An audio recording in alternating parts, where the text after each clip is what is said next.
Hello दोस्तों, मैं प्रदीप शुक्ला आपका स्टडी अड्डा में बहुत बहुत स्वागत करता हूं। उम्मीद करते हैं आप अच्छे होंगे, स्वस्थ होंगे और आपकी तैयारी, आपकी पढ़ाई बहुत ही बेहतरीन तरीके से चल रही होगी।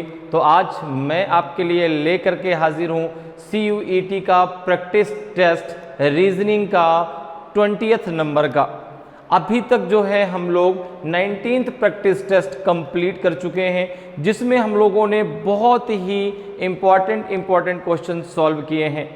तो अगर अभी तक आपने उन सारे क्वेश्चन को नहीं सॉल्व किया है, उन सारे वीडियोस को नहीं देखा, तो एक बार ज़रूर देख लें। जो कि आपके जो आपका CUT का एग्ज़ाम होने वाला है, UG का मई में जो एग्ज़ाम है, उसमें जो आपका तीसरा सेक्शन आएगा, सेक्शन 3, ठीक है ना, जिसमें आपका रीजनिंग, मैथ और जनरल नॉलेज से क्वेश्चन पूछे जाएंगे, ठीक है ना। टोटल आपके उस सेक्शन में 75 क्वेश्चन होंगे, तीनों पार्टों से अलग 25 क्वेश्चन पूछे जाएंगे, जिसमें आज से आपको 60 क्वेश्चन करने होंगे 60 मिनट में। तो उसमें से 25 क्वेश्चन आपके रीजनिंग के भी हैं, ठीक है ना। तो 15 क्वेश्चन आप उसमें लेफ्ट कर सकते हैं, लेकिन मेरी कोशिश यही है कि आप एक भी क्वेश्चन रीजनिंग का ना लेफ्ट करें, ठीक है ना।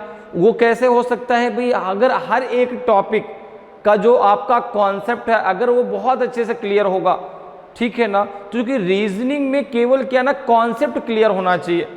क्योंकि रीजनिंग बहुत आसान है। अगर आपका कॉन्सेप्ट क्लियर है किसी भी टॉपिक को लेकर के, तो आप बहुत आसानी से और कम समय में रीजनिंग के क्वेश्चनों को सॉल्व कर सकते हैं। बिल्कुल, आप कोई भी टॉपिक पढ़ें, कोई भी टॉपिक आप उठा के देखिए रीजनिंग में, जिससे आपसे क्वेश्चन पूछा जाता है, आपको ऐसा लगेगा पहले आप इसको पढ़ चुके हैं, आप इसके बारे में जानते हैं। तो बिल्कुल सही बात है, कोई भी ऐसा टॉपिक, कोई भी ऐसा क्वेश्चन आप नहीं देखेंगे जो कि आप उसके बारे में पहले आपने पढ़ा ना हो, आप उसके बारे में जानते ना हो। तो इसलिए मैंने कहा ना, कॉन्सेप्ट क्लियर होना चाहिए। अगर कॉन्सेप्ट क्लियर है तो आप बहुत आसानी से रीजनिंग के क्वेश्चनों को कर पाएंगे। क्यों? क्योंकि रीजनिंग कोई सब्जेक्ट नहीं, रीजनिंग तो एक थिंकिंग है, रीजनिंग तो एक लॉजिक है, ठीक है ना। आपके IQ लेवल को टेस्ट करने के लिए कि भाई आप किसी चीज को लेकर के कितनी जल्दी आंसर दे पाते हैं, कितनी जल्दी आप सोच पाते हैं, ठीक है ना। भाई कोई चीज आपके सामने रख दी गई, आपसे कहा गया इन 4 में से सबसे बेस्ट जो है आप चूज करिए, सबसे बेस्ट का चुनाव आपको करना है। आप हर एक चीज के बारे में जानते हैं, ठीक है ना, बहुत सारी सिमिलरिटीज है, लेकिन बेस्ट को चुनिए। तो वहां पर आपका क्या है, वहां पे आपका IQ लेवल काम आता है कि हाँ भाई सबसे बेस्ट क्या है, इसका लॉजिक क्या होगा, इसमें इन दोनों के बीच रिलेशन क्या होगा।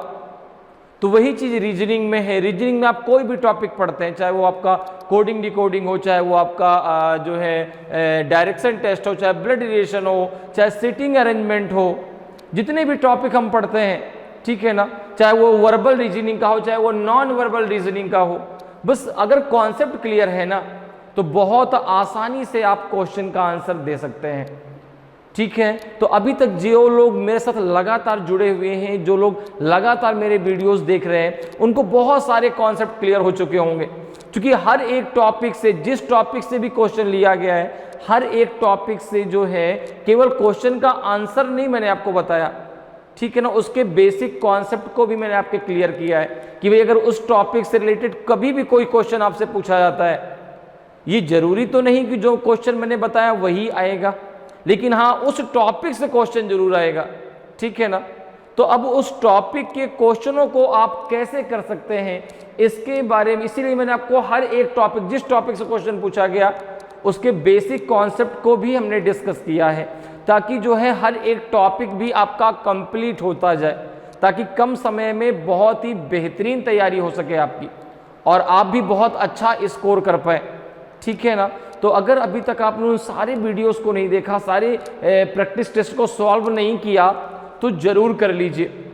अगर आप इतना कर लेते हैं तो ये मैं आपको विश्वास से कह सकता हूं कि आप एक भी क्वेश्चन CUT में रीजनिंग का नहीं छोड़ के आएंगे। 25 के 25 क्वेश्चन आप रीजनिंग के 110% करके आएंगे, क्योंकि इससे बाहर रीजनिंग जाएगी ही नहीं।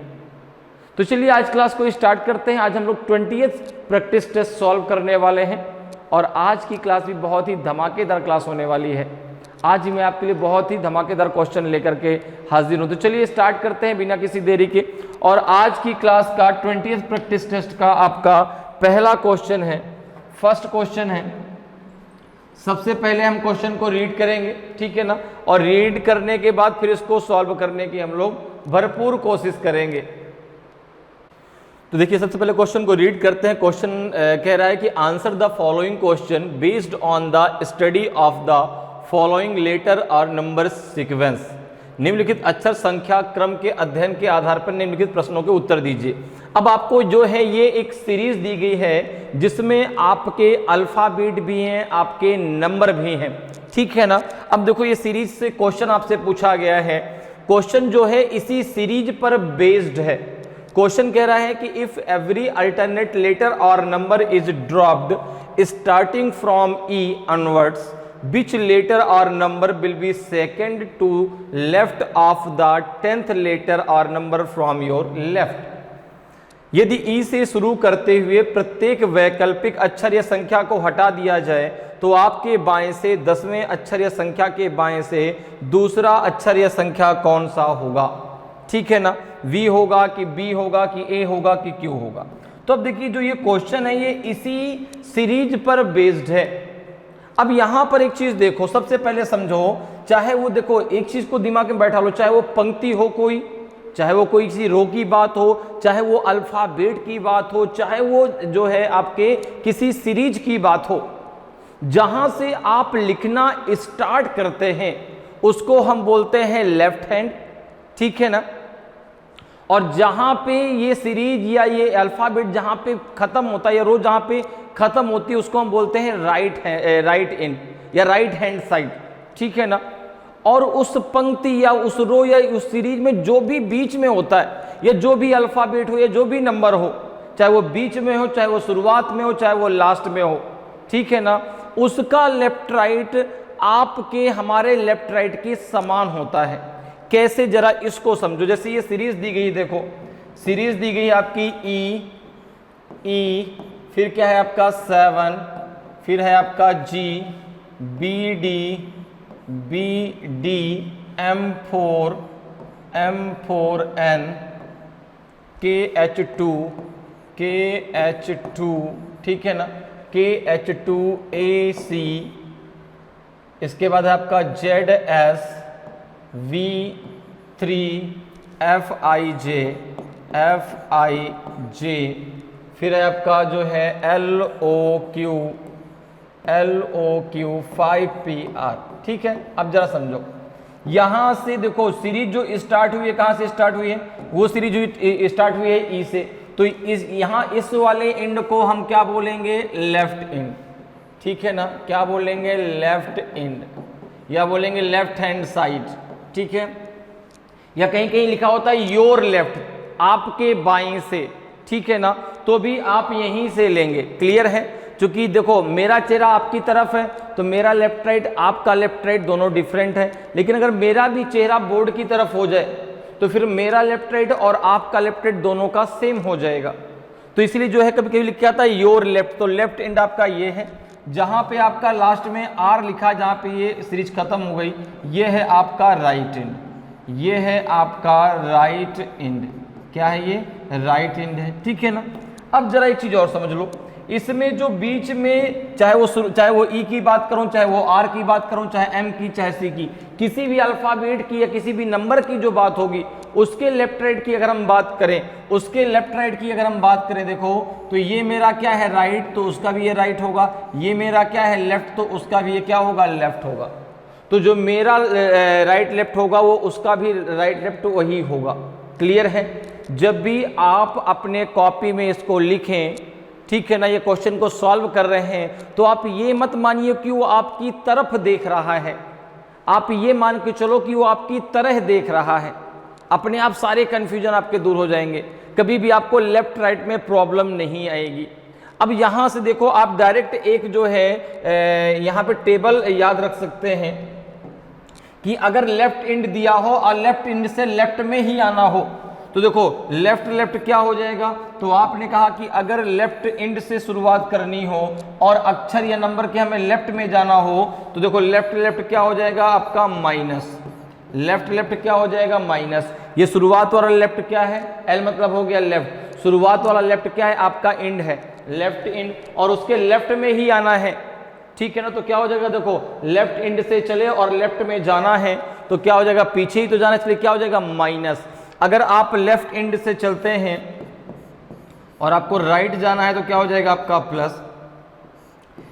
इसी प्रकार से राइट एंड से चले, राइट जाना है तो माइनस, राइट एंड से चले और लेफ्ट जाना है तो क्या हो जाएगा आपका प्लस। क्लियर है। इस टेबल के थ्रू देखिए कितनी आसानी से आप क्वेश्चन को सॉल्व कर सकते हैं। अब आ जाइए अपने क्वेश्चन पे, क्वेश्चन क्या कह रहा है, क्वेश्चन को जरा एक बार रीड करिए।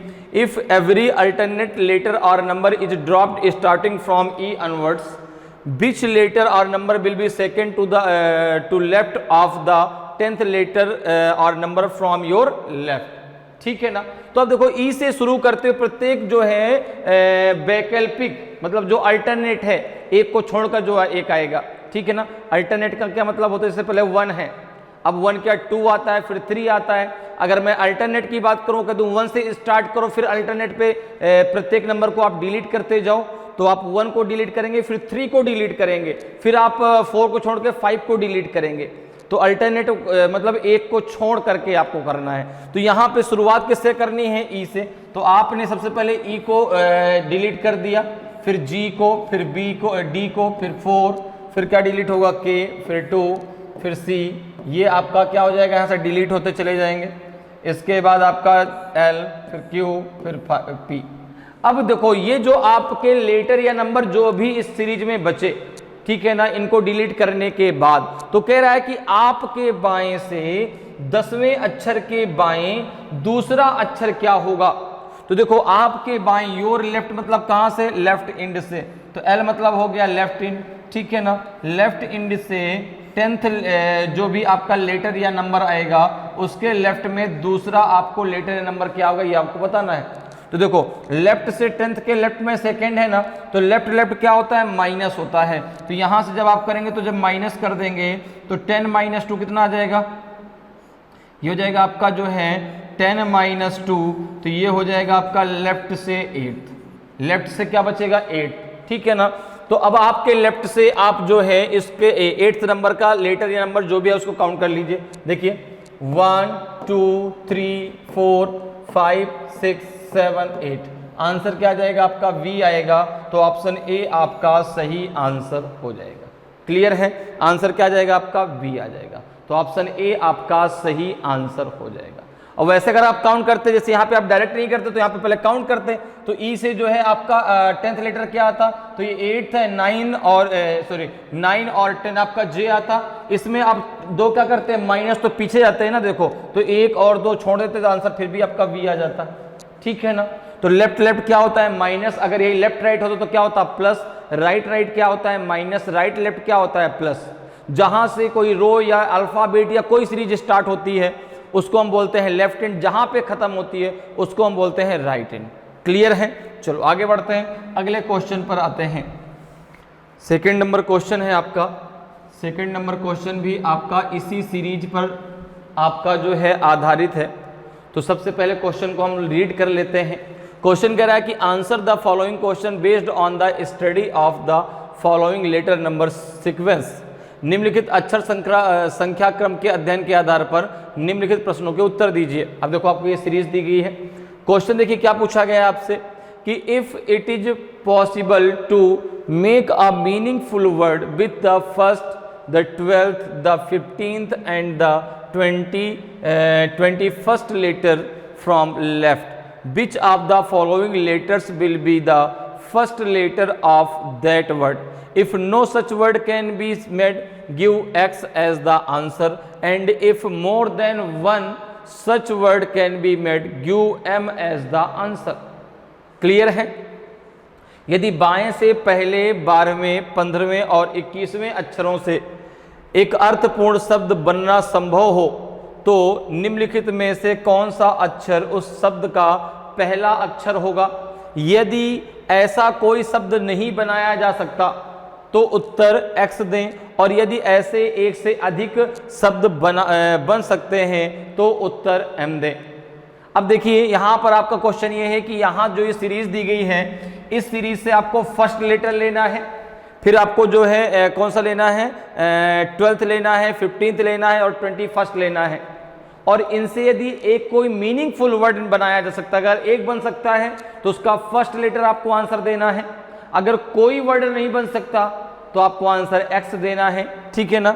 आंसर क्या दें, x दें। और अगर एक से अधिक वर्ड बन सकते हैं, मोर देन वन वर्ड बन सकते हैं, तो आंसर आपको जो है m देना है। क्लियर है। तो यहां पर देखिए भाई, ले लेते हैं कौन कौन सा लेटर कह रहा है। उसने कहा फर्स्ट। फर्स्ट लेटर क्या है इसमें, आपने कहा कि फर्स्ट लेटर है ई, ठीक है ना। अगर हम फर्स्ट लेटर की बात करें तो फर्स्ट लेटर आपका आएगा ई। फिर कह रहा है फर्स्ट के बाद कौन सा कह रहा है, फर्स्ट। फिर कह रहा है 12th। 12th जरा काउंट कर लो, देखो ये first, second, third, fourth, fifth, 6, 7, 8, 9, 10, 11, 12। तो 12th लेटर क्या है आपका ए। 12th लेटर क्या है आपका, 12th लेटर है आपका ए, ठीक है ना। फिर क्या कह रहा है 12th के बाद 15th। फिर कह रहा है 15th और फिर है 21st। 15th जरा चेक करिए, ये तो 12th हो गया। 13, 14, 15 ऐसा आ जाएगा। 15th लेटर क्या है आपका, ऐसा है। 15th लेटर क्या है आपका, ऐसा है, ठीक है ना। और फिर 21st ले लीजिए, 16, 17, 18, 19, 20, 21। तो 21st क्या है आपका एल है। 21st आपका जो लेटर है वो कौन सा है आपका, एल है। क्लियर है। तो ये सारे वर्ड आपने ले लिया, फर्स्ट ले लिया, ठीक है ना, फिफ्थ ले लिया, नहीं फर्स्ट ले लिया, 12th ले लिया, 15th ले लिया, 21st ले लिया। जिन जिन अल्फ़ाबेट को लेने के लिए कहा गया वो सारे अल्फ़ाबेट आपने ले लिए, ठीक है ना। अब जरा देखिए, इनसे मिल करके कोई एक मीनिंगफुल वर्ड अगर बन रहा है, अगर एक बन रहा है तो आंसर देना है आपको उसका फर्स्ट लेटर। अगर आपका कोई नहीं बन रहा तो आंसर देना है आपको x, और अगर एक से अधिक बन रहा है तो आंसर आपको देना है m। तो अब देखो, अगर यहाँ पे देखें तो एक वर्ड तो आपको सिंपल सा है जो सबको पता है भाई, यहाँ से बनेगा। वो वर्ड है आपका SALE, सेल बनेगा, ठीक है ना। तो एक तो बन गया, एक और बनेगा SEAL, सील बनेगा, SEAL। दो वर्ड इससे बनेंगे, एक बनेगा SALE, सेल, और दूसरा बनेगा आपका SEAL, सील। ये दो आपके मीनिंगफुल वर्ड इन अल्फाबेट से मिलकर के बनेंगे। तो जो देखो, ये आपका दो हो गए ना, तो मोर देन वन हो गया, एक से अधिक हो गए तो आंसर हो जाएगा आपका m। आंसर हो जाएगा आपका m, क्योंकि क्वेश्चन देखो कह रहा था कि अगर एक से अधिक बन जाए तो आंसर m दीजिए, अगर कोई ना बने तो आंसर x दीजिए, और अगर एक बनता है तो उसका फर्स्ट लेटर आप बताइए, ठीक है ना। तो यहां पर एक से अधिक बन गए, इसलिए आंसर क्या हो जाएगा आपका m जो है बिल्कुल सही आंसर होगा। क्लियर है। नेक्स्ट क्वेश्चन पे आते हैं। नेक्स्ट क्वेश्चन आपका 3rd नंबर क्वेश्चन है। देखिए क्वेश्चन आपका क्या है, इसी सीरीज पर, जो सीरीज आपको दी गई है इसी सीरीज पर जो है बेस्ड है क्वेश्चन। क्वेश्चन है कि answer the following questions based on the study of the following letter number sequence. निम्नलिखित अक्षर संख्या क्रम के अध्ययन के आधार पर निम्नलिखित प्रश्नों के उत्तर दीजिए। अब देखिए, ये आपको सीरीज दी गई है और इसी सीरीज पर बेस्ड ये क्वेश्चन है। क्वेश्चन है आपका कि what will come in place of the question mark in the following sequence. निम्नलिखित क्रम में प्रश्नवाचक चिन्ह के स्थान पर क्या आएगा। अब देखो यहाँ पे है GDR, फिर है BMP, फिर है D45, फिर है क्वेश्चन मार्क। इस क्वेश्चन मार्क जगह क्या आ जाएगा, 4NQ आएगा कि MNQ आएगा कि MKO आएगा कि M4Q आएगा। तो अब आपको ये देखना है कि जो ये दिए गए इनको किस आधार पे, किस सीक्वेंस पे यहां से लिया गया है। सेम वही सीक्वेंस आपको आगे भी फॉलो करना है। तो यहां पर देखिए, सबसे पहले GDR देखिए किस प्रकार से लिया गया, GDR किस प्रकार से लिया गया, ठीक है ना। तो अगर हम देखें, देखो तो G है, यहाँ पे देखो G है, G के बाद एक छोड़ के D लिया गया, यहाँ पे R लिया गया। मतलब ये दोनों जो आपके GDR हैं, GD और R, तो ये दोनों शुरुआत से लिए गए, ये लास्ट से लिया गया। फिर जरा सेकंड देखो BMP, फिर देखो BMP की अगर हम बात करें, BMP जो लिया गया, B फिर आपका M और फिर देखो यहाँ से लिया गया आपका P, ठीक है ना। तो यहाँ से आप जो है अब G के तुरंत बाद आपको B लेना है। भाई G आपने लिया तो एक छोड़ के आपने D ले लिया, ठीक है ना। तो G D और लास्ट से यहाँ से R ले लिया। फिर देखो G के तुरंत बाद B लिया गया, तो यहाँ पे जब B लिया गया तो एक छोड़ के B के बाद क्या लिया गया, एक छोड़ के B के बाद M लिया गया, लास्ट से P लिया गया। सीक्वेंस ये ऐसे में केवल आपको सीक्वेंस देखना है कि सीक्वेंस किस प्रकार से लिया जा रहा है, वहां पे अल्फाबेट जो है वो किस प्रकार से लिए जा रहे हैं, क्योंकि सेम वही सीक्वेंस हम आगे भी लेंगे, ठीक है ना। तो आपने कहा B के बाद देखो यहाँ पे क्या ले लिया गया M, ठीक है ना, लास्ट से ले लिया गया P। अब अगर आगे बात करें तो D की बारी आएगी। D के बाद क्या लिया जाएगा, यहाँ से देखो 4, D के बाद क्या लिया जाएगा 4, और यहाँ से क्या आ जाएगा आपका 5। तो देखो D 4 5 है भी यहाँ पे आपका दिया गया है D 4 and 5, ठीक है ना।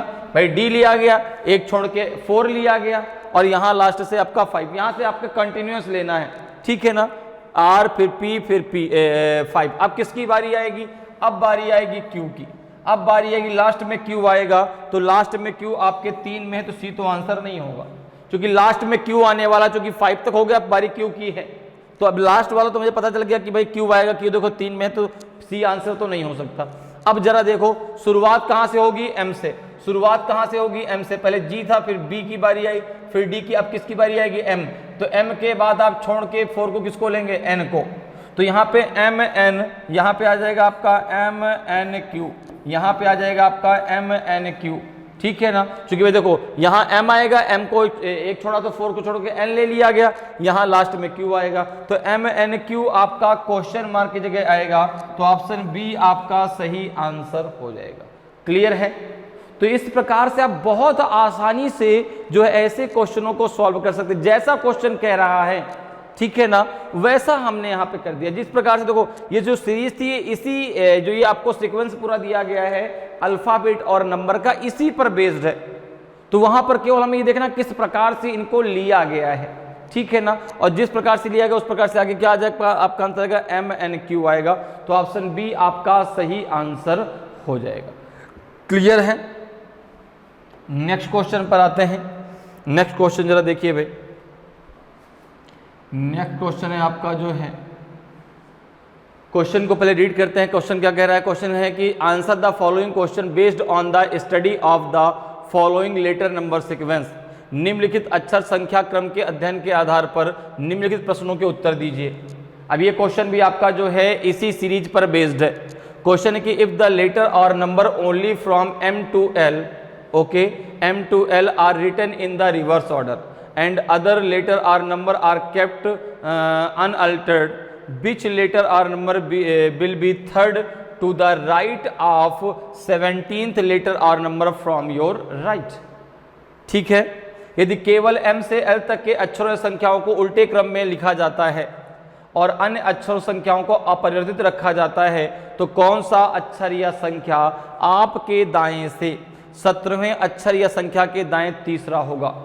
तो शुरुआत मैंने आपको बताया, जहां से आप सीरीज को लिखना या किसी भी रो को ड्रॉ करना या अल्फाबेट को लिखना स्टार्ट करते हैं, वो उसको हम बोलते हैं लेफ्ट हैंड, ठीक है ना। या कहीं कहीं योर लेफ्ट भी लिख के आता है, आपके बाएं से। तो शुरुआत कहां से होगी, जहां से हमने लिखना स्टार्ट किया, अर्थात यहां पे आपका बायां कहां से होगा, ई से, और आपके दाएं से तो कहां से होगा, आर से। जहां पे वो पंक्ति खत्म हो रही है, वो सीरीज खत्म हो रही है, उसको बोलेंगे क्या, राइट एंड या योर लेफ्ट, ठीक है ना। और यहां पर जो भी चाहे वो शुरुआत में लिखा हो अल्फाबेट या नंबर या मिडिल में लिखा हो, उसका जो लेफ्ट राइट आप लेंगे ना, उसका लेफ्ट राइट हमारे आपके लेफ्ट राइट के समान होगा। अगर मेरा भाई मेरा चेहरा आपकी तरफ है ना, तो मेरा लेफ्ट राइट और आपका लेफ्ट राइट दोनों का डिफरेंट है। जो आपका राइट है वो मेरा लेफ्ट है, जो मेरा जो है लेफ्ट है वो आपका राइट है। लेकिन अगर मेरा भी चेहरा बोर्ड की तरफ हो जाए तो मेरा लेफ्ट राइट और आपका लेफ्ट राइट दोनों का समान हो जाएगा। तो जो मेरा लेफ्ट राइट होगा वही जो है इसमें जो नंबर और आपका अल्फाबेट दिया गया है उनका लेफ्ट राइट वही होगा। अब देखो क्वेश्चन पे आ जाओ अपने, क्या कह रहा है। क्वेश्चन कह रहा है कि जो M से L तक के अल्फाबेट और नंबर हैं उनको आप रिवर्स ऑर्डर में लिख दीजिए। सर ये रिवर्स ऑर्डर का क्या मतलब है? रिवर्स ऑर्डर का मतलब ये है कि जहां पे M है, ठीक है ना, जैसे यहाँ पे देखो M से L तक कह रहा है ना, यहां से कह रहा है M से L तक, कहां से कहां तक कह रहा है, M से L तक। अब यहाँ पे रिवर्स ऑर्डर कैसे आएगा, देखो जहां पे M है वहां पे L आ जाएगा, जहां पे L है वहां पे M चला जाएगा, J आ जाएगा 4 की जगह 4 चला जाएगा, J की जगह N आ जाएगा, I की जगह I चला जाएगा N की जगह, ठीक है ना। रिवर्स ऑर्डर, जैसे अगर कहा जाए कि भाई A to Z अल्फाबेट लिखी है, उसको रिवर्स ऑर्डर में लिखिए, तो आप कैसे लिखेंगे, Z to A, जहां पे A था वहां पे Z, जहां पे Z है वहां पे A, ठीक है ना। तो इसी प्रकार से पहले इस अल्फा सीरीज को बना लेते हैं, देखिए तो। और बाकी जो बचे हैं उनको, उनमें कोई भी चेंजमेंट नहीं करना, उनको एज इट इज ही रखना है।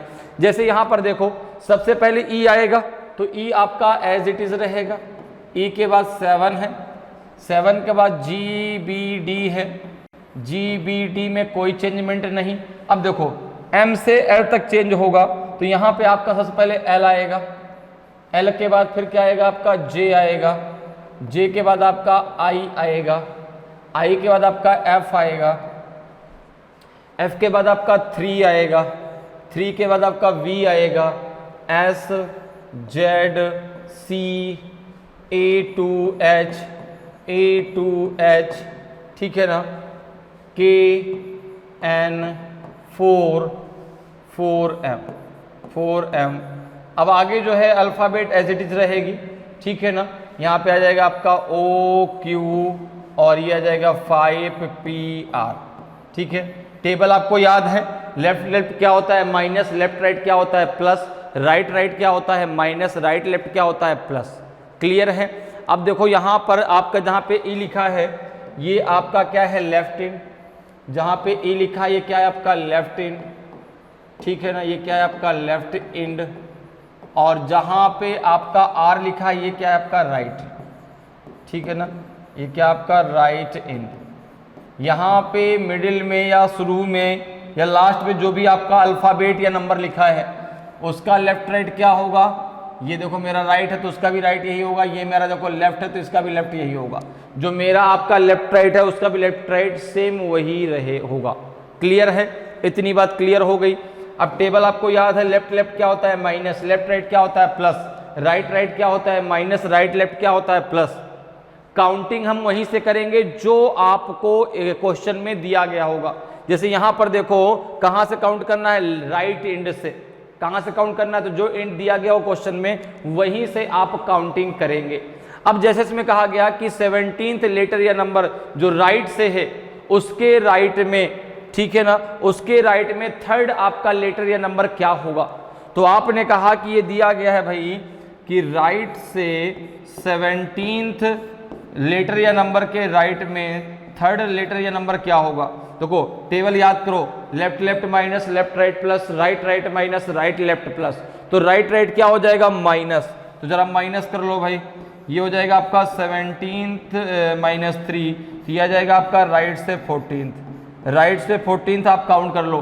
तो राइट इन कौन सा है, जहाँ पे R लिखा है, यहाँ से 14th लेटर या नंबर काउंट करिए भाई, 1 2 3 4 5 6 7 8 9 10 11 12 13 14, आंसर क्या आ जाएगा आपका Z आएगा, आंसर क्या आ जाएगा आपका Z आ जाएगा। तो ऑप्शन डी आपका सही आंसर हो जाएगा। क्लियर है, इस क्वेश्चन का आंसर क्या हो जाएगा आपका Z जो है बिल्कुल सही आंसर होगा। क्लियर। नेक्स्ट क्वेश्चन पर आते हैं। नेक्स्ट क्वेश्चन जरा देखिए भाई, नेक्स्ट क्वेश्चन है आपका जो है, क्वेश्चन को पहले रीड करते हैं। क्वेश्चन क्या है कि answer the following question based on the study of the following letter number sequence, निम्नलिखित अक्षर संख्या क्रम के अध्ययन के आधार पर निम्नलिखित प्रश्नों के उत्तर दीजिए। अब ये क्वेश्चन भी आपका जो है इसी सीरीज पर बेस्ड है। क्वेश्चन कह रहा है कि if every third letter are number starting from your right replace successive days of the week starting from Monday, तो विच लेटर या नंबर विल रिप्लेस थर्सडे। यदि आपके दाहिनी ओर से शुरू होने वाला हर तीसरा अक्षर या संख्या सोमवार से शुरू होने वाले सप्ताह के लगातार दिनों को बदल देता है, तो गुरुवार को कौन सा अक्षर या संख्या बदलेगा, ए बदलेगा, एस बदलेगा, जेड बदलेगा कि एफ बदलेगा। अब आपके वीक में 7 डेज होते हैं, ठीक है ना, मंडे, ट्यूसडे, वेडनेसडे, आपका जो है Thursday, Friday, Saturday and Sunday. तो ये कह रहा है कि आप जो है स्टार्ट करिए, इसको चेंज करना कहां से, राइट से, ठीक है ना। और जो आपका जो है इफ एवरी थर्ड लेटर, ठीक है ना, तो आप जब राइट से स्टार्ट करेंगे जो तीसरा लेटर आएगा, हर तीसरे लेटर से आपको जो है वहां पर क्या करना है, उस तीसरे लेटर को या जो नंबर आएगा उसको जो है वीक के डे से रिप्लेस कर देना है। और आपको फिर बताना है कि जो आपका थर्सडे आएगा वो किस अल्फाबेट के द्वारा रिप्लेस होगा। जैसे यहां पर देखो, अगर हम बात करें तो यहां पे आपका शुरुआत में क्या है, आर, ठीक है ना। अभी देखो यहां से 1 2 3, अब जो 5 है वो किससे रिप्लेस होगा, 5 रिप्लेस हो जाएगा आपका मंडे से। किससे रिप्लेस हो जाएगा, मंडे से। इसी प्रकार जरा आगे आप भी आगे काउंट कर लें, तो पहले इसको देखो यहाँ पे लिख लेते हैं। यहाँ पे देखो इसको ई है, फिर आपका 7 है, फिर GBD है, GBD, फिर है आपका M4, NK, फिर है H2A, फिर है C, फिर है ZSV, फिर क्या है आपका 3FIJ, LOQ, फिर है आपका जो है 5PR। तो ये है राइट हैंड, ठीक है ना। ये आपका राइट हैंड है, ये आपका लेफ्ट हैंड है। तो राइट से आपको स्टार्ट करना है। तो आपने अभी देखा कि 5 किससे रिप्लेस होगा, मंडे से। 5 किससे रिप्लेस होगा, मंडे से। इसी प्रकार से थर्ड कौन सा आएगा, 1 2 3, ये रिप्लेस होगा ट्यूसडे से, ये रिप्लेस होगा आपका ट्यूसडे से, ठीक है ना, ट्यूसडे से। इसके बाद आपका देखो 1 2 3, ये रिप्लेस होगा आपका वेडनेसडे से, ठीक है ना, वेडनेसडे से। 1 2 3, ये रिप्लेस होगा आपका थर्सडे से, ये रिप्लेस होगा आपका थर्सडे से। फिर 1 2 3, ये रिप्लेस होगा आपका फ्राइडे से। फिर 1 2 3, ये रिप्लेस होगा आपका सैटरडे से। फिर 1 2 3, ये रिप्लेस होगा आपका संडे से, ये रिप्लेस होगा आपका संडे से। तो यहाँ पे पूछ रहा है कि थर्सडे को कौन सा आपका जो है लेटर रिप्लेस करेगा। देखो जरा, तो थर्सडे को रिप्लेस करेगा आपका लेटर एस। थर्सडे को कौन सा लेटर रिप्लेस करेगा, एस। तो ऑप्शन बी आपका सही आंसर हो जाएगा।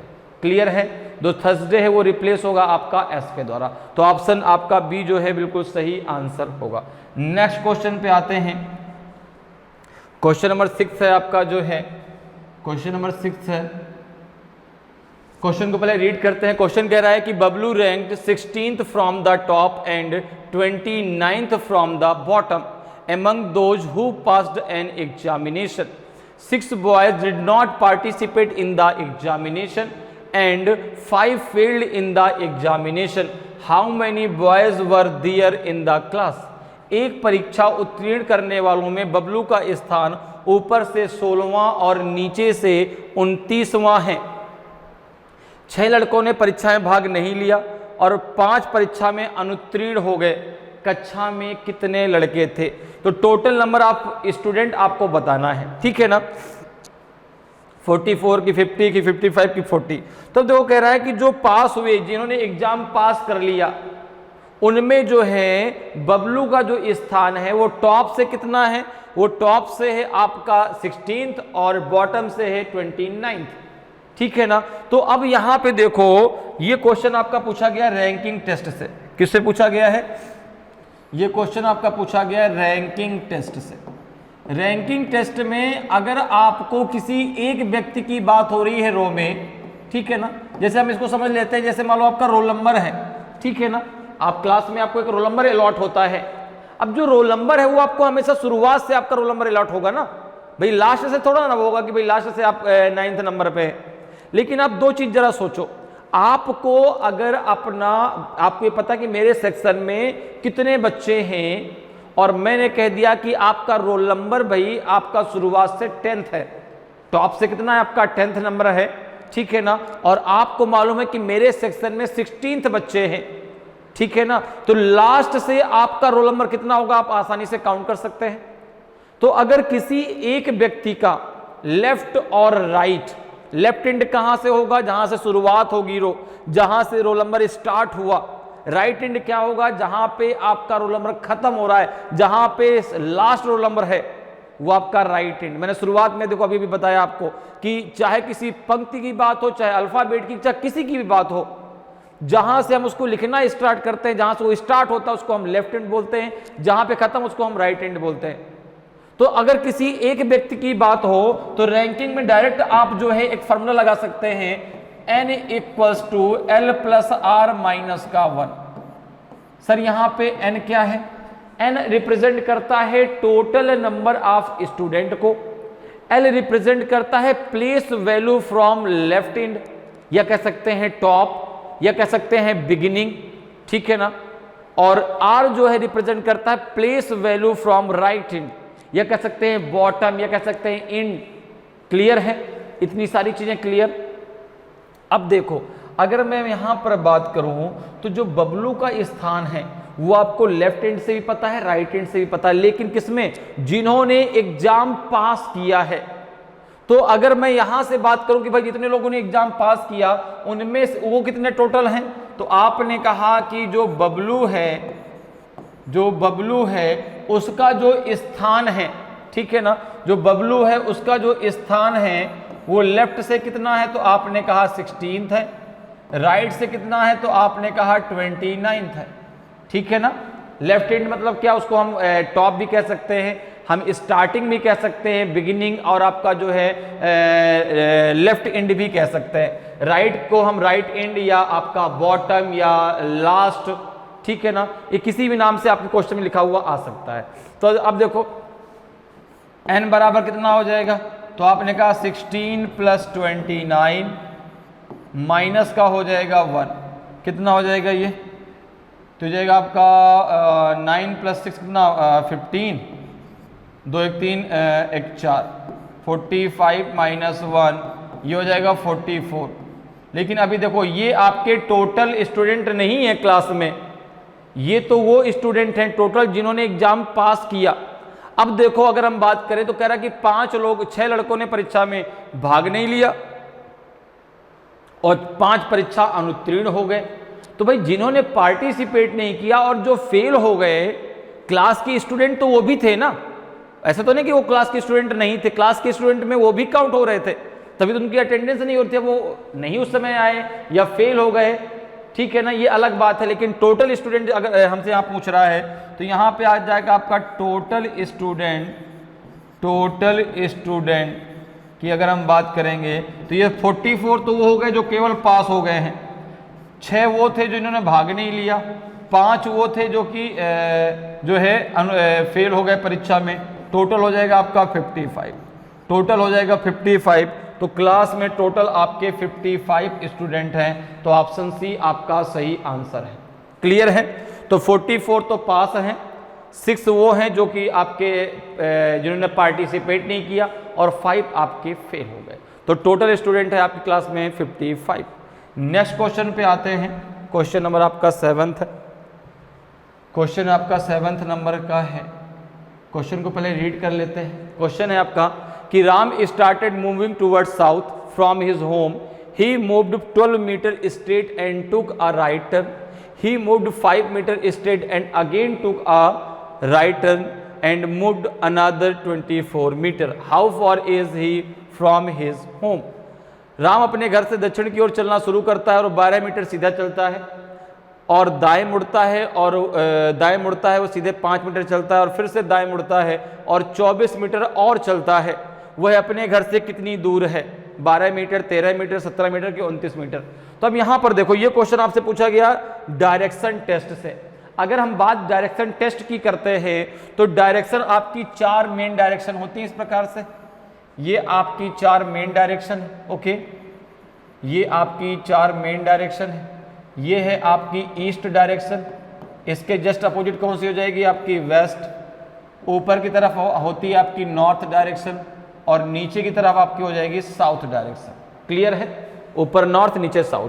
अब यहां पर देखो ये जो 2 डायरेक्शन ये आपस में जो है 90 जब मिलती है तो 90 डिग्री का एंगल बनाती हैं, अर्थात एक राइट एंगल बनाती हैं, ठीक है ना, एक राइट एंगल बनाती हैं।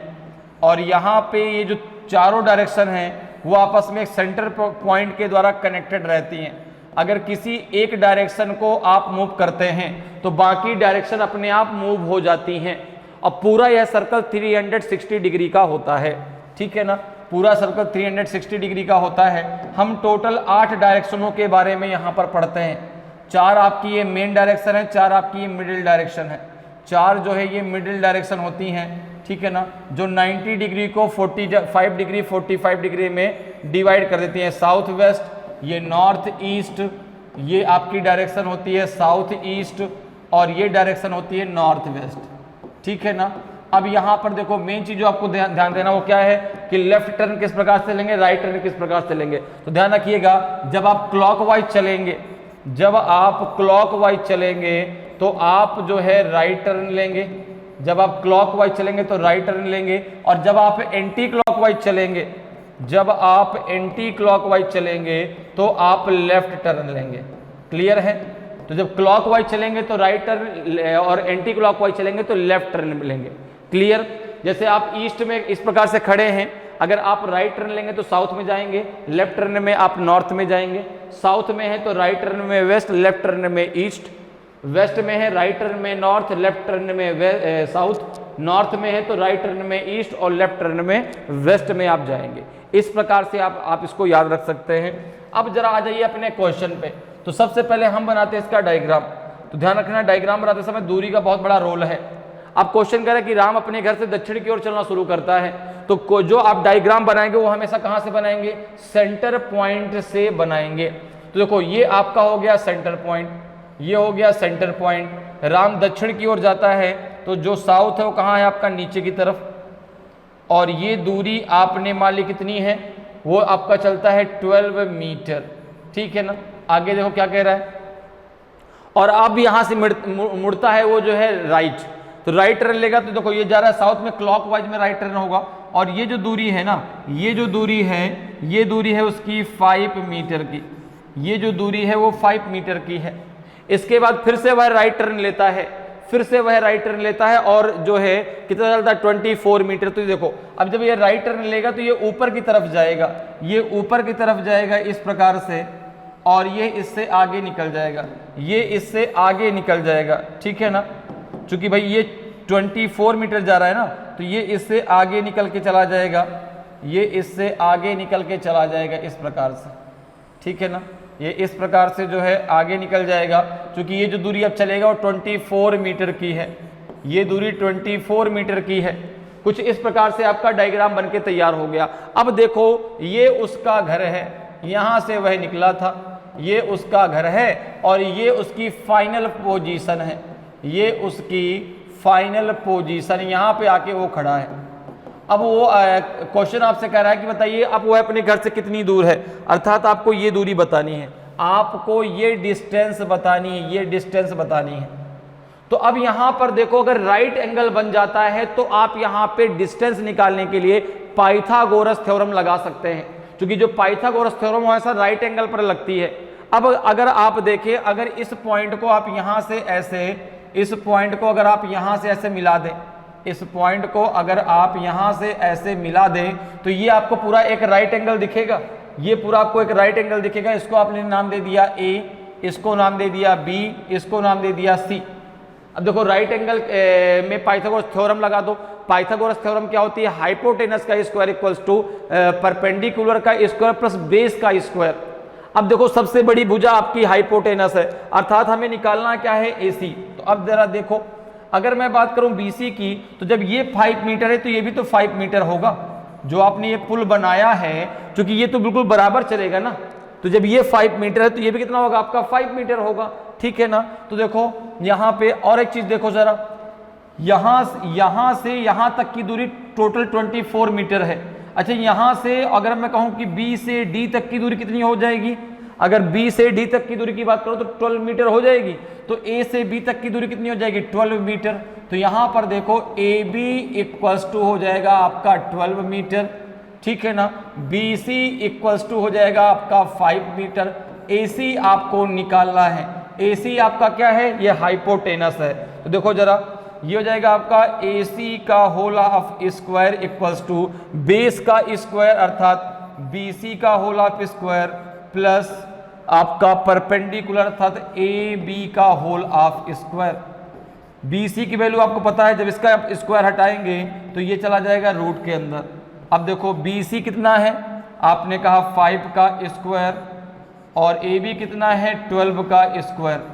तो 5 का स्क्वायर कितना होता है, आपने कहा 25 और 12 का स्क्वायर कितना होता है 144।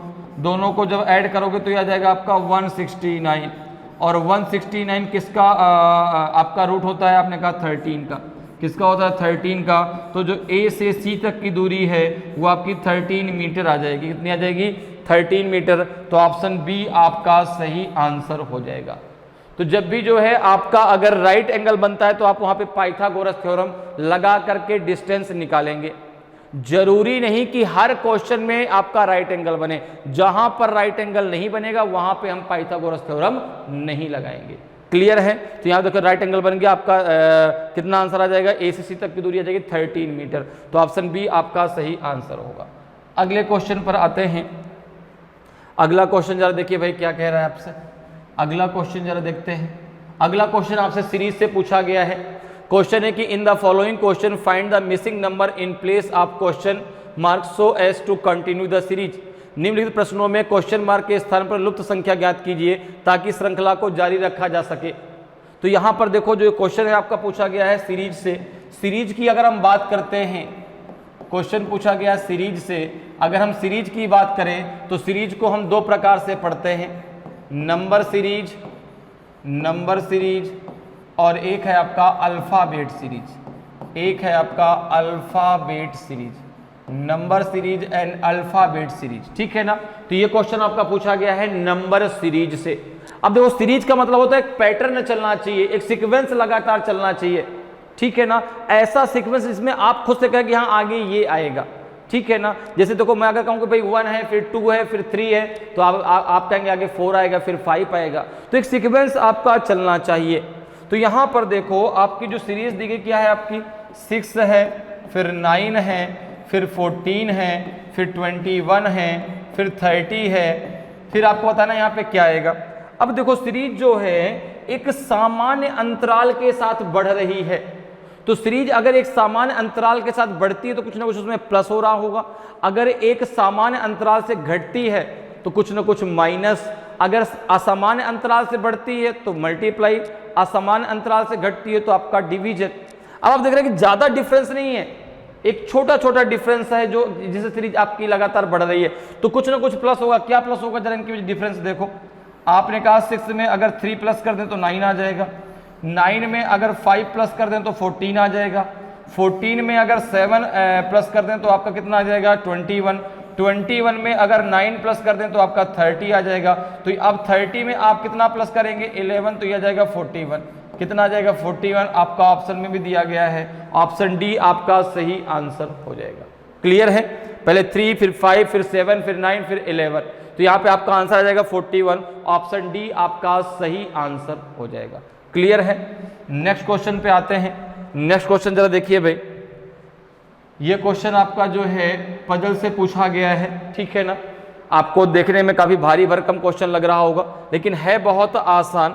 सबसे पहले हम क्वेश्चन को रीड कर लेते हैं। क्वेश्चन हिंदी और इंग्लिश दोनों में, इसलिए और बड़ा आपको देखने में लग रहा है कि ऐसा नहीं है। ठीक है ना। पजल जब आती है, ठीक है ना, पजल से क्वेश्चन जब भी पूछा जाता है तो आपसे 3 या 4 क्वेश्चन आपसे उस पजल से जरूर पूछे जाते हैं। ठीक है ना। मैक्सिमम आपके 5 क्वेश्चन, मिनिमम 3 क्वेश्चन तो पूछे ही पूछे जाएंगे। और पजल जितनी ज्यादा बड़ी होगी उतनी आसान हो जाती है आपको सॉल्व करने के लिए। भाई एक चीज जरा समझो, कोई क्वेश्चन है, कोई अगर आपको मैं बात कह रहा हूं, अगर उस बात को मैं आपको केवल 2 लाइन में कह दिया मैंने तो उसमें बहुत सारी चीजें मैंने क्या कर दी, छुपा दी। भाई बहुत सारी चीजें मैंने आपको बताई ही नहीं।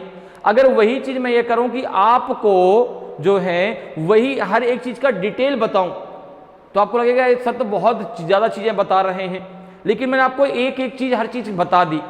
वही चीज पजल में भी है।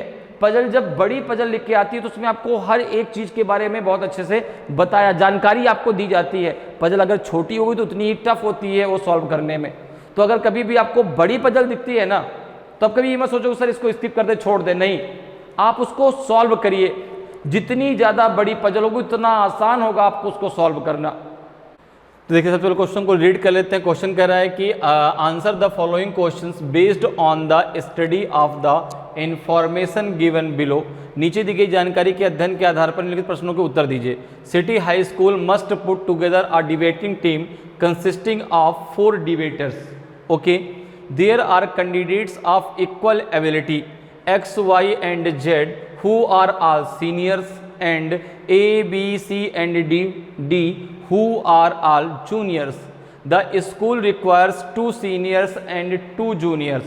क्लियर है? अब इसको जरा यहाँ पे पहले नोट भी करते चलिए। जैसे देखो यहाँ पे आपके सीनियर्स में कौन कौन है, सीनियर्स में कौन कौन है, तो आपने कहा आपके 3 सीनियर्स है, ठीक है ना, 3 सीनियर्स है, कौन कौन है, X है, Y है और Z है, ठीक है ना। जूनियर्स कौन कौन है, जूनियर्स कौन कौन है, तो आपने कहा जूनियर्स है आपके 4, A, B, C और D। अच्छा, कंडीशन ये कि जो टीम बनेगी ना, जो टीम बनेगी उसमें आपके 2 जो है 2 सीनियर होना चाहिए, 2 सीनियर्स होना चाहिए और 2 आपके जो है जूनियर होना चाहिए, ठीक है ना। क्लियर है, इतनी बातें क्लियर। आगे जरा देखो क्या कह रहा है, the are candidates of the equality X, Y and Z who are all seniors and A, B, C and D who are all juniors. The school requires 2 seniors and 2 junior in the team. It is also necessary that all of the debaters of a team should be able to work with one another. City high school को 4 debtors वाली एक debating team बनानी होगी। समान योग्यता वाले उम्मीदवार हैं X, Y और Z जो सभी सीनियर हैं और A, B, C और D जो सभी जूनियर हैं। स्कूल को टीम में 2 सीनियर और 2 जूनियर की आवश्यकता है। यह भी जरूरी है कि एक टीम के सभी डिबेटर्स एक दूसरे के साथ काम करने में सक्षम हो। अब देखो ये कुछ कंडीशन दी गई हैं, ये कंडीशन दी गई, कंडीशन फर्स्ट है, ये आपकी सेकेंड है और ये कंडीशन आपकी थर्ड है। फर्स्ट कंडीशन ये है कि debtors Y and A can not work together, ठीक है ना। डिबेटर्स Y और A एक साथ काम नहीं कर सकते। तो अब देखो टीम बनाने की क्या क्या कंडीशन हो सकती है। 2 टीम बनानी है, 2 जो हैं आपके सीनियर होने चाहिए। तो अब देखो अगर मैं कहूं कि Y A के साथ नहीं काम कर सकता तो आपने कहा कि फिर Y X और Z के साथ तो काम करेगा ही करेगा, ठीक है ना। क्योंकि जो A है वह Y के साथ नहीं, और सीनियर तो आपके 3 ही है ना, X है, Y है और Z है। तो भाई अगर ये Y के साथ काम नहीं करेगा तो X Z तो उसकी टीम में होंगे ही होंगे और इसके साथ A भी होगा। अब देखो आगे क्या क्या सेकंड क्या कह रहे हैं कि debtors Z and C can not work together. जो बहस करने वाले Z और C हैं वो एक साथ काम नहीं कर सकते। तो आपने कहा कि अगर A के साथ में Z है तो C नहीं हो सकता, तो यहाँ पे आपका क्या हो जाएगा, आपका D हो सकता है। C नहीं होगा तो D हो जाएगा, C नहीं होगा तो D होगा। क्योंकि अब इसलिए C क्यों नहीं होगा, क्योंकि C जो है वह Z के साथ नहीं जा सकता, Z के साथ वो काम कर ही नहीं सकता, उसने पहले मना कर दिया। तो भाई देखो A के साथ में आपका X और Z जाएगा, क्योंकि A के साथ में Y जा ही नहीं सकता, सीनियर केवल 3 हैं, X है, Y है और Z है। तो भाई जब Y नहीं जाएगा तो 2 सीनियर उसके साथ में होंगे, X और Z। अब X और Z के साथ में A है, तो आपने कहा कि A है तो भाई Z के साथ में C नहीं जा सकता, तो आपने कहा D और B में से कोई एक होगा। अब देखो लास्ट कंडीशन क्या है कि debtors A and B can not work together. अब A के साथ B नहीं जाएगा तो फिर एक ही जूनियर तो बचा, क्योंकि एक टीम में 2 जूनियर का होना भी जरूरी है, एक टीम में 2 जूनियर का होना भी तो जरूरी है।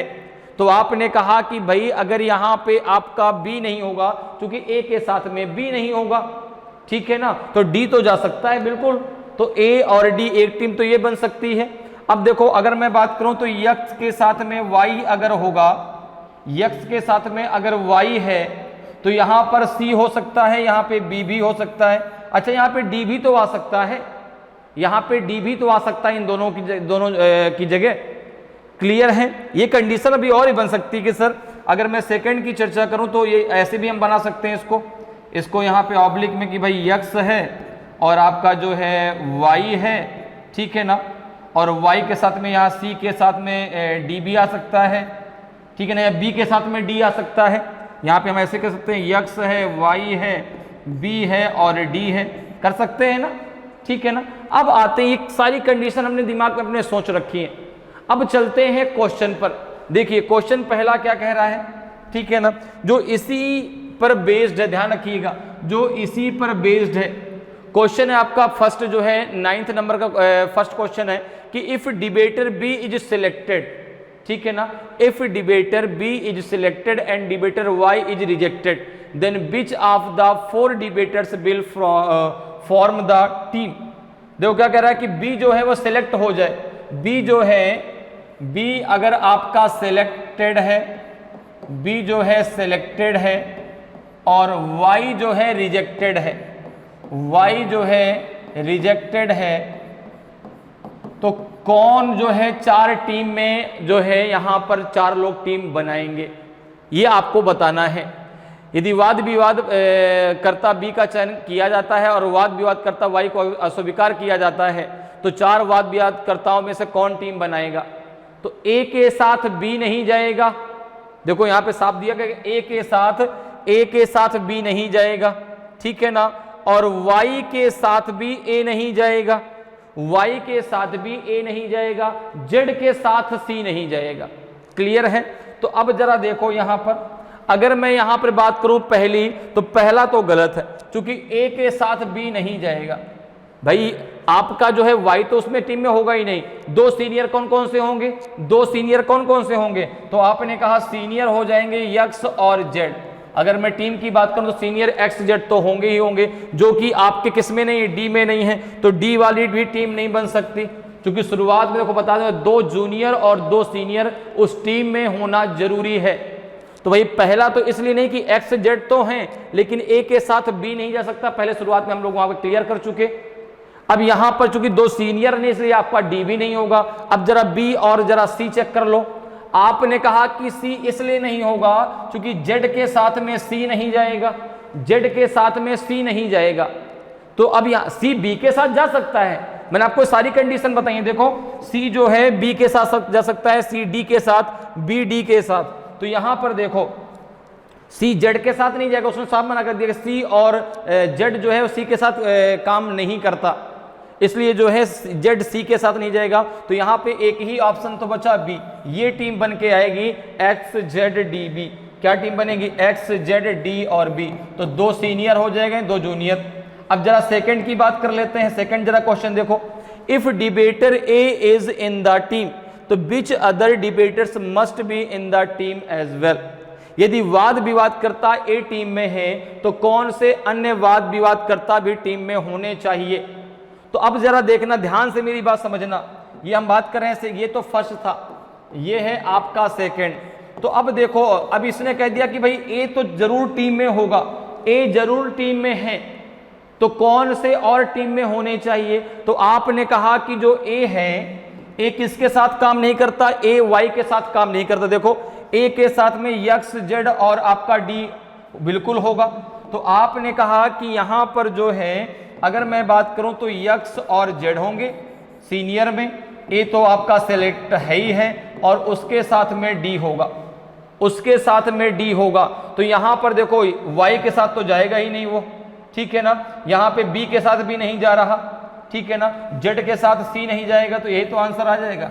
भाई ए की यही टीम तो बनेगी x z a और d।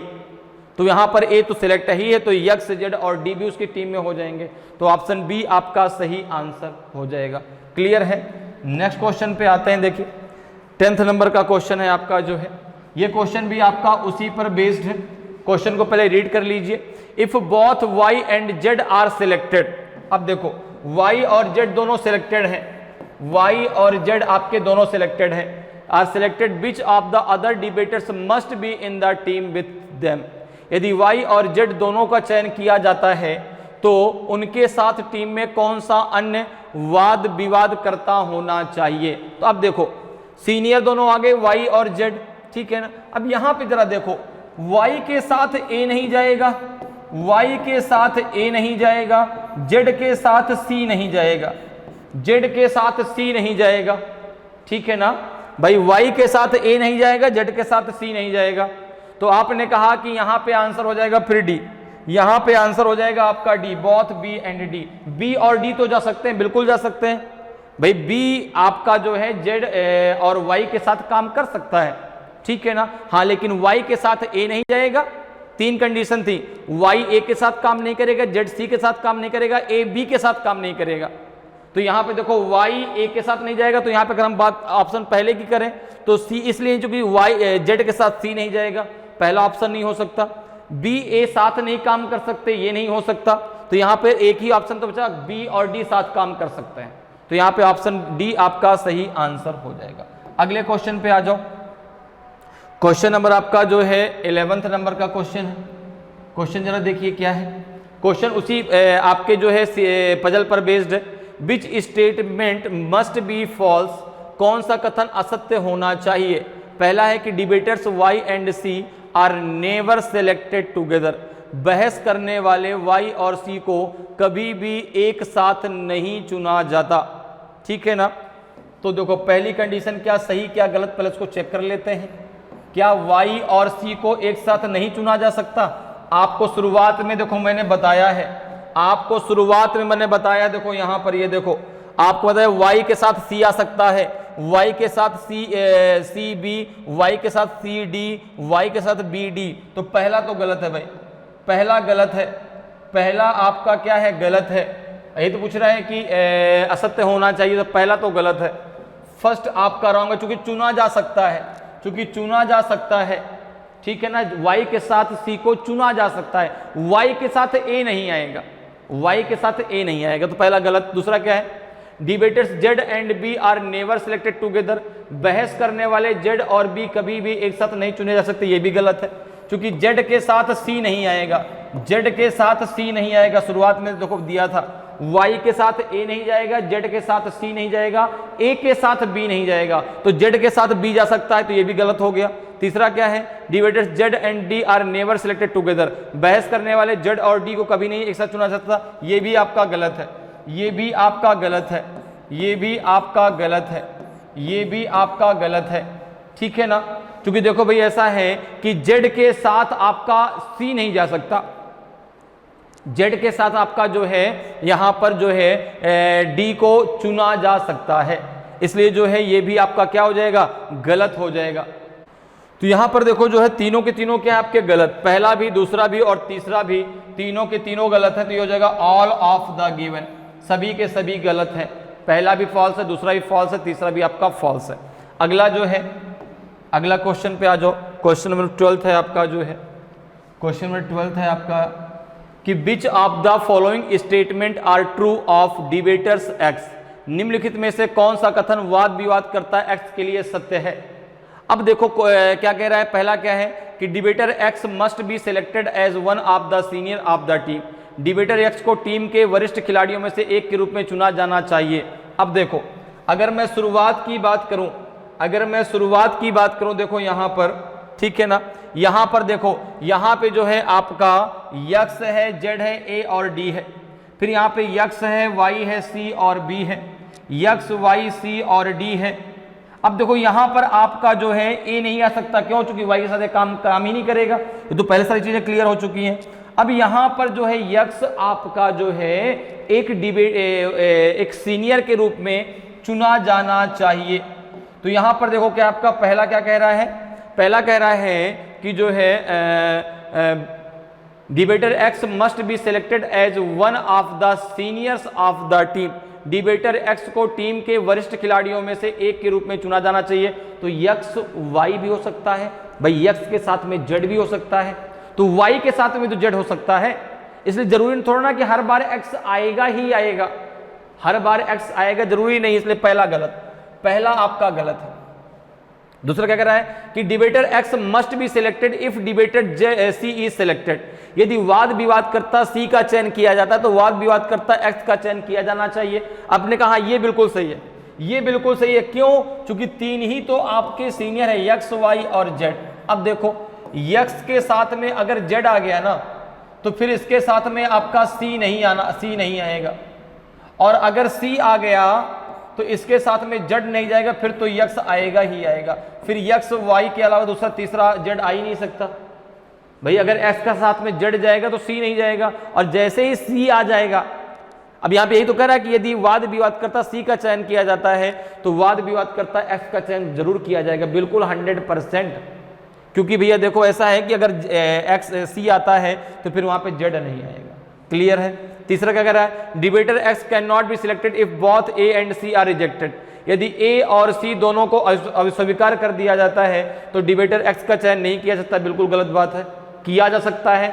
देखो शुरुआत में मैंने आपको बताया है यक्स जो है यक्स वाई, कहां पर देखो ये आपका यक्स वाई सी और बी, यहां कहीं भी आपका ए बी नहीं है, यहां कहीं भी आपका ए और बी नहीं है। एक चीज और ध्यान रखिएगा, जो पहला गलत है वहां पे देखो ये आपका बन जाएगा, यहां पर ये भी बन जाएगा आपका जेड, सेकंड वाले में जेड है, वाई है, बी है और डी है। इसीलिए जो पहला था ना कि एक्स को चुना ही जाएगा, इसीलिए वो गलत था, क्योंकि जेड के साथ वाई और बी और डी भी आ सकते हैं। क्लियर है। तो यहां पर देखो तीसरा है वो भी गलत है, तीसरा है वो भी गलत है, क्योंकि ऐसा नहीं कि अगर ए और बी को सी को अस्वीकार कर दिया जाए, रिजेक्ट कर दिया जाए तो आपका जो है एक्स का चयन नहीं किया जा सकता, बिल्कुल किया जा सकता है। इसलिए तीसरा भी आपका गलत है, तीसरा भी आपका, दूसरा आपका सही है। तो यहाँ पे आंसर आपका बी हो जाएगा, ओनली सेकेंड। यहाँ पे आंसर आपका बी हो जाएगा, ओनली सेकेंड। ठीक है ना, ओनली सेकेंड आपका सही आंसर हो जाएगा। ठीक है, तो ऑप्शन बी आपका सही आंसर होगा। क्लियर। तो इस प्रकार से आप बहुत आसानी से और कम समय में रीजनिंग के क्वेश्चनों को सॉल्व कर सकते हैं। उम्मीद करते हैं कि आज क्लास आपको बहुत अच्छे से समझ में आई होगी। जो भी हम लोगों ने पढ़ा वो बहुत अच्छे से आपका क्लियर हुआ होगा। जो टॉपिक के हम लोगों ने बेसिक कॉन्सेप्ट समझे वो कॉन्सेप्ट भी आपको क्लियर हुए होंगे। तो अगर आज की क्लास आपको अच्छी लगी हो, आज का वीडियो आपको अच्छा लगा हो और अभी तक आपने वीडियो को लाइक नहीं किया तो वीडियो को लाइक ज़रूर करें। और अगर आप नए हैं और अभी तक आपने जो है इस चैनल को सब्सक्राइब नहीं किया तो चैनल को सब्सक्राइब जरूर कर लें, ताकि आपको क्लास की जानकारी समय समय पर मिलती रहे और आपकी तैयारी बेहतरीन तरीके से चलती रहे। तो आज के लिए इतना ही, फिर मिलेंगे। जय हिंद, जय भारत।